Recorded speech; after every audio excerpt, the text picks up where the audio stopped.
your questions. We'd be happy to take any questions once the remarks are concluded. But we're going to get started with the Secretary of Local 1110, Tia Reese.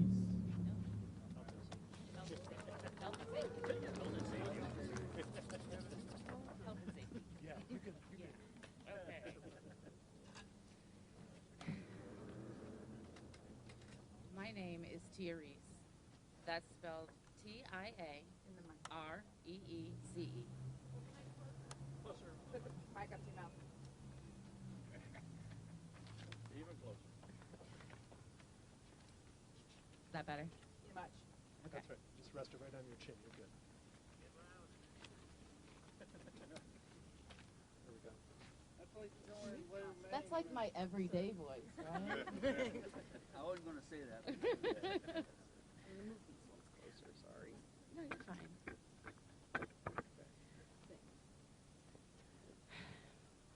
I've worked here at ISU for more than 10 years, and I'm a food service sanitation worker. Every day, I do dishes, take out trash, and clean floors in the Watterson Dining Center so that our students have a clean place to eat.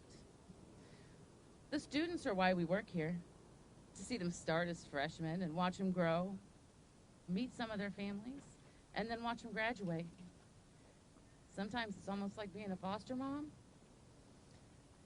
And the students are a big part of why I do like my job. We do the work that makes ISU happen. But with turnover so high, the quality of services that we're able to provide is much less. I believe our students deserve clean bathrooms, good places to eat, good food, and a nicely maintained quad. But there's nobody here to do the work the way it should be done. People are leaving for better opportunities, for better wages, and for somewhere they're actually appreciated.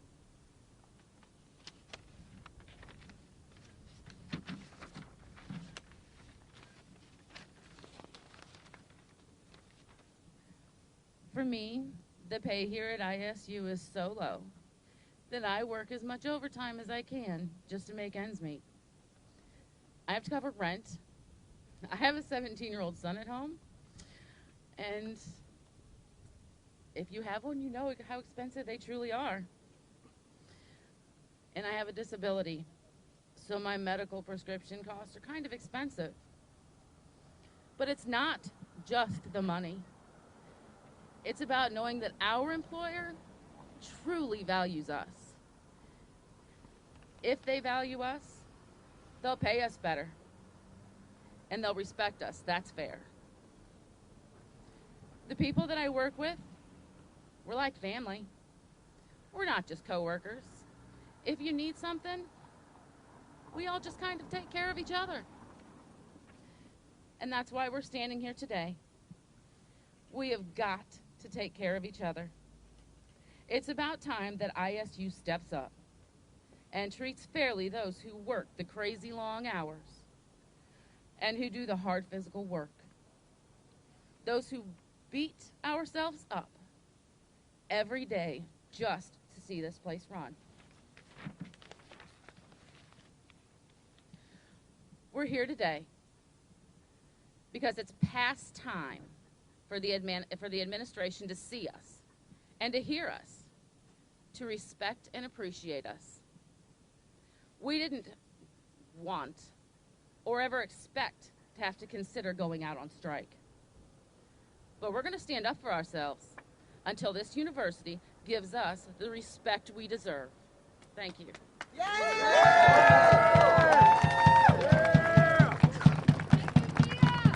Value us, pay us, respect us. That's what Tia said. Value us, pay us, respect us. Value us, pay us, respect us. Value us, pay us, respect us. All right, next up, the president of Local 1110, Building Service Worker Chuck Carver.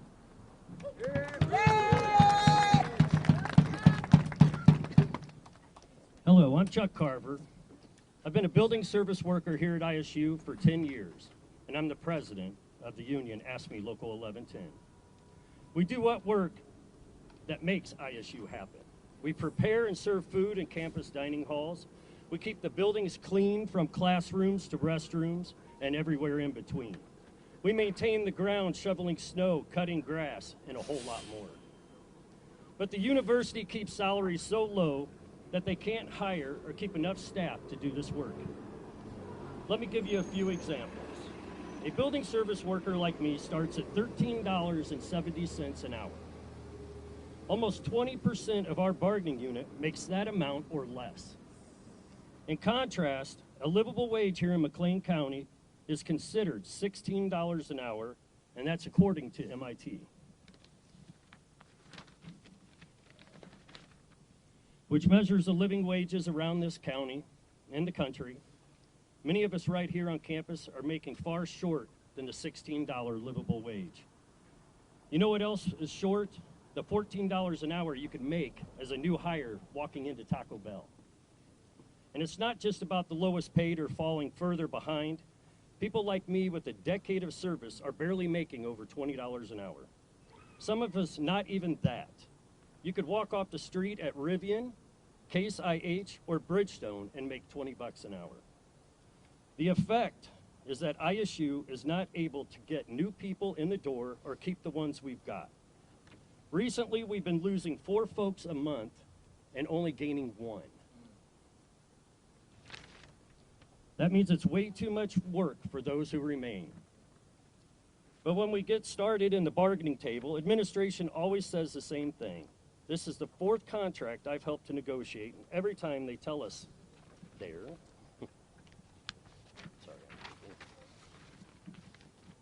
willing to work on it, but we should wait for the next contract. Don't forget when it's $44 million for a new college of engineering or $1 million to pay a basketball coach who got fired. ISU has plenty of money, but when it's us who do the work, suddenly they're broke. As you know, we voted Friday on whether to authorize a bargaining committee to call a strike if necessary. The votes have been counted. I can report that an overwhelming, near unanimous 96% voted yes to authorize the strike.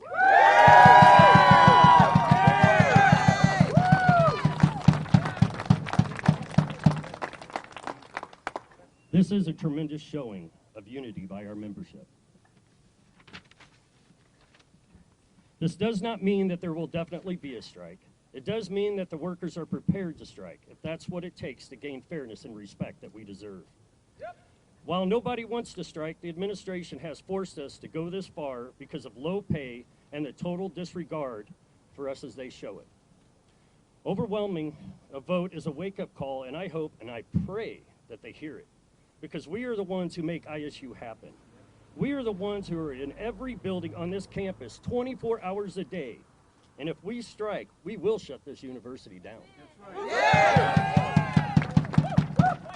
But it's not too late to avoid that. We are going back to the bargaining table for 2 more meetings this week. We want to reach an agreement, but it's up to the administration. They need to come prepared to make real movement, not just a few pennies that they've thrown our way so far, toward livable wages for the people who do the work at this university. Thank you. And I want to recognize the unions that are standing with us. Local 99, the IBW, SEIU, grad workers, IFT, Machinist Lodge 1000, the UAW. I want to thank you all for coming here today.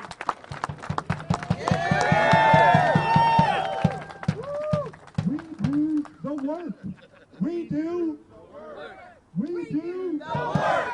We do the work. What do we want? Fair contract. And when do we want it? Now. What do we want? Fair contract. And when do we want it? Now. It's not time to wait for the next contract. The time is now. All right. We're going to hear now from our sister local here at ISU, AFSCME Local 3236, Trish Gudeman.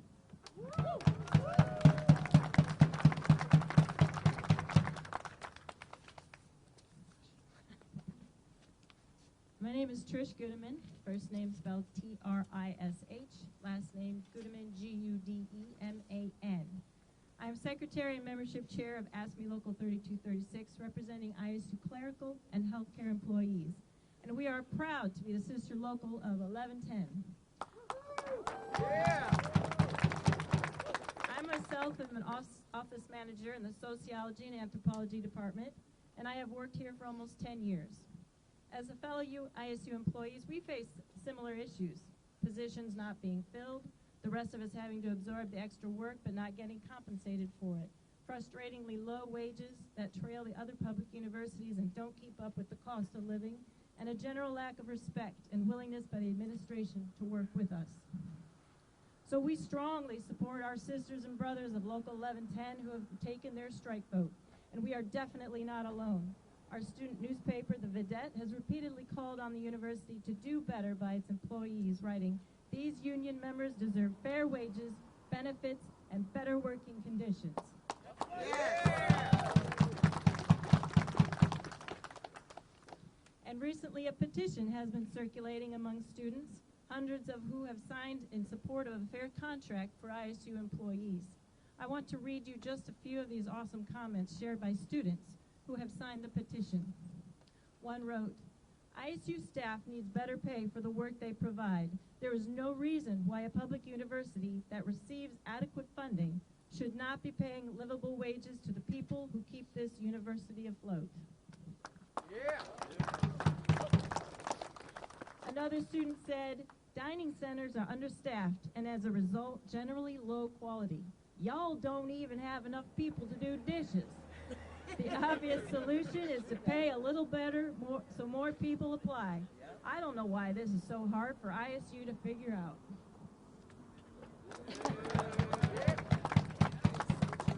Here's another one. "As a student of Illinois State, I am appalled that my tuition dollars are not being fairly distributed Right? Yes.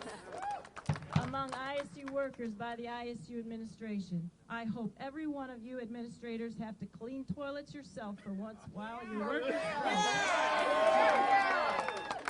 Truly embarrassing to ISU." Yep. Yet another student wrote, "The people who create the spaces for our education to flourish should be able to make a livable wage." Absolutely. Yes. And finally, this one summed it up. "Do better, ISU. They do the hardest jobs. They deserve to be paid more." Yes. So Chuck noted the many unions who are here in support. Trish noted many of the passionate comments from students who are supporting. And I now want to turn the mic over to the head of the Bloomington Normal Trades and Labor, representing all organized labor, all unions in the area, Adam Heenan. Good afternoon. ADAM HEENAN. As Brother Anders said, I'm the president for Bloomington Normal Trades and Labor, Central Labor Council to the AFL-CIO for Region 1 in Illinois. And as Sister Trish noted, this is about doing better. And as Senator Paul Wellstone always would say, we all do better when we all do better. 96% is a mandate that ISU admin get back to the table and get serious with the offers that are there. It is incumbent upon the second largest employer in our area to do better today.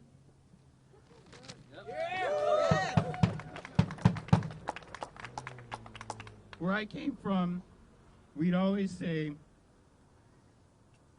that when we made a decision as a union, we'd ask the questions, does it build our power? Does it make us stronger? And does it unify us? It is very clear that a credible threat of a strike does those things. And when you have 96% voting yes to go out when there's a lack of a contract that is fair for them, that is all that they are going to be able to do. That will end up being the result if we do not get a fair contract for these workers. And with that, I would also say that as the Central Labor Council lead, you not only go out on the picket line yourselves, you go out with 10 other workers in our region for every single person on the line. We represent 3,500 workers, and we are right there with you because an injury to one is an injury to all.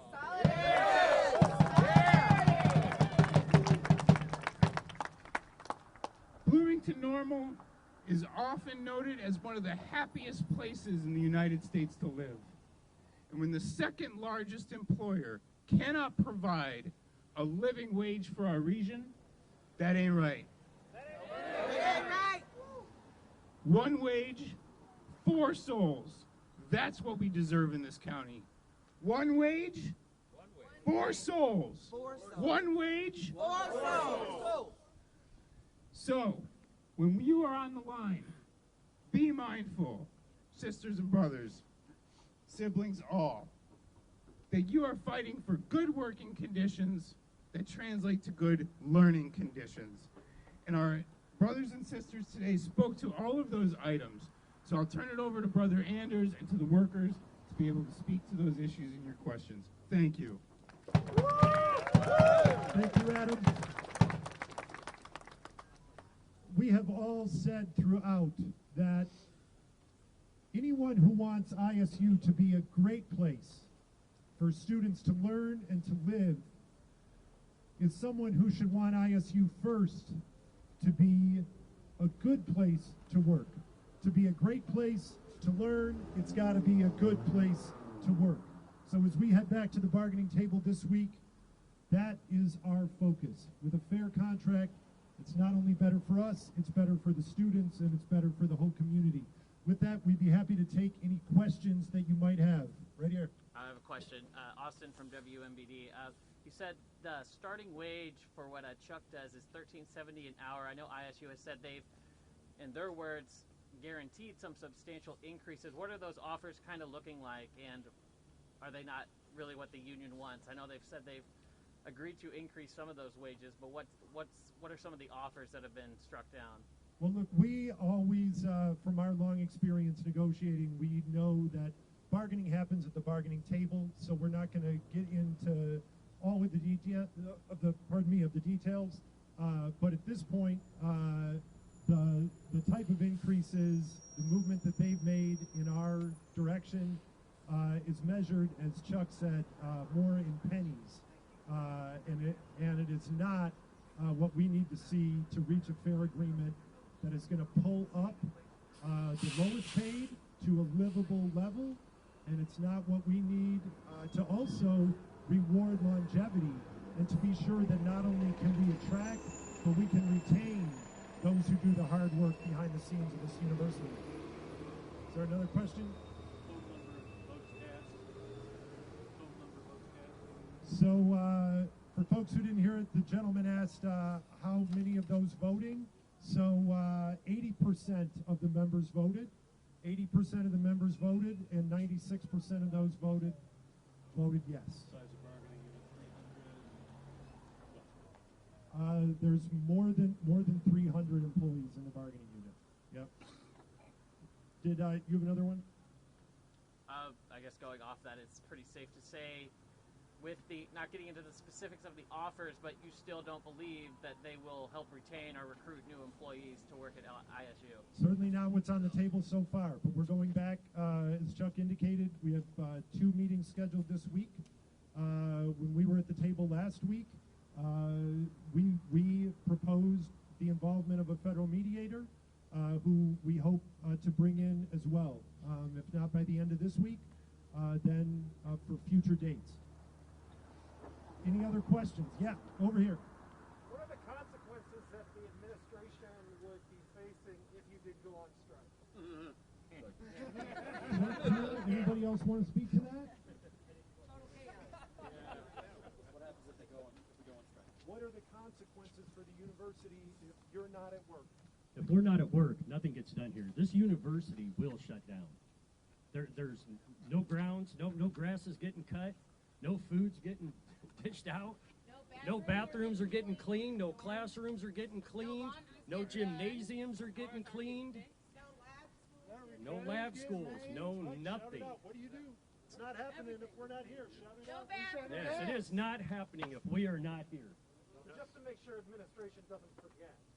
We are in all of their buildings. Yes, we are. Their offices are getting clean. They'll know. That's right, because the students will complain. Yep. Parents will be a little upset. Any if more the questions? Penny. What days? Yep. Besides wages, anything else still on the table? There are non-economic issues as well, but all of them flow into the larger issue of respect, of value and appreciation for the work that these women and men do every day. As Chuck said, there is a 32, 36 member in these campus buildings every day at every hour of the day. Starting at 5 a.m. And the value, appreciation, and respect, both on livable wages and non-economic issues, it has not been there. And that's what we need to see. All right, thank you. What days are the meetings scheduled for? Wednesday and Friday. Renee? We have bargaining sessions scheduled for Wednesday and for Friday. Wednesday and Friday. And we will schedule additional dates if needed. All right, thank you all very much. Appreciate it. Thank you.